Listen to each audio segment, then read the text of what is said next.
ውዲቷ ኢትዮጵያችንን ደማቅ የአፍሪካ የብልጽግና ተምሳሌት ለማድረግ ክቡርነቱ ያለዎትን ራዕይና እምቅ አቅም የተረዱ ሐሳብ አጠር የውድቀት ኃይሎች የአገር መሪንና ሕዝብን ማራራቅ ያስችለናል ብለው ክቡር ማንነቶን ለማጠልሸት ስሙን የጥፋት መዝሙራቸው አዝማች እያደረጉ አብይ አብይ አብይ እያሉ ቀን ከሌሊት በመጮህ ማንነታቸውን ያረከሱ ሁሉ ቅዠታቸው አይሰምርላቸው።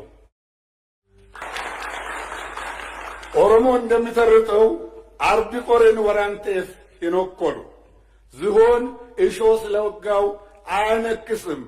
እንኳን ስለመነከሱ እሾ ስለመሮሩም አያስብም። ጉዟችን ይቀጥላል። የእድገት ፍላጎታችን እስከ መጨረሻው የድል ሰገነት ድረስ በትውልድ ቅብብሎች ይረጋገጣል።